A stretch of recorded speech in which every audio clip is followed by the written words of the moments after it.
Hey everyone, and welcome to Daily Scuba News. At the start of the year, Australian scuba diver Marc Payne thought that he had found the wreck of Herschel, which was an early iron sailing ship, but built in England in the mid-19th century. So he found this wreck 15 miles off Albany at the southwestern tip of the country. Well, it took nearly a year, but the site has now finally been double confirmed as the Herschel by the Western Australian Shipwrecks Museum.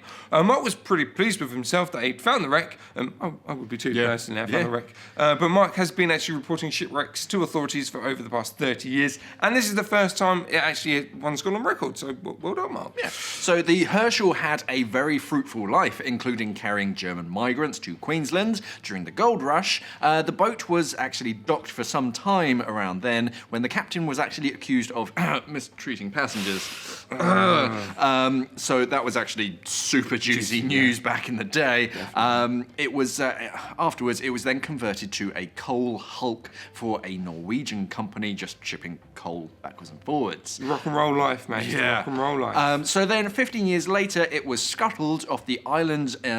Or off the inner islands in King George Sound. So how did Mark find this historic wreck? Should I say. Well, he'd come across it while looking for hull fragments. He followed them down, where then he came across the bow. Bow.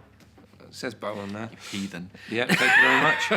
And then, the rest of the wreck was just sitting there waiting to be found. So, but nice work. The museum dive team was surprised with how well preserved the wreckage is, other than the bow, and the bow of the ship. The stern, the stern had broken off. Much of the actual structure remained intact, which is pretty cool. Okay, so the team are right now 3D scanning the entire site to get a full picture of the wreck. The museum team say that Mark's discovery will provide a valuable insight into Western Australia's maritime history.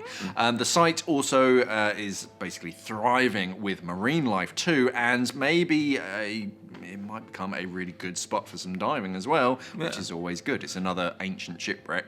And it wasn't like it was scuttled or someone died on it, so it's not a resting place. It's literally like they just sort of pulled the plug out of the bottom and it just went. Is that how it does? Yeah. Has every ship got a plug? You just don't kick it. Okay, and that's the story for today. Shipwreck found. Shipwreck confirmed. Happy days. Nice work, Mark. So, have you ever found a wreck? Apart from, I'm not going to go there.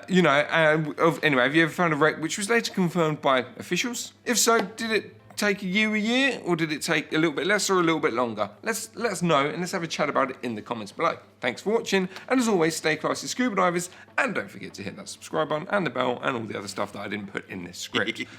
Laters. This seal swam more than 3,000 miles over 3 months throughout turbulent water, making about 80 dives each day.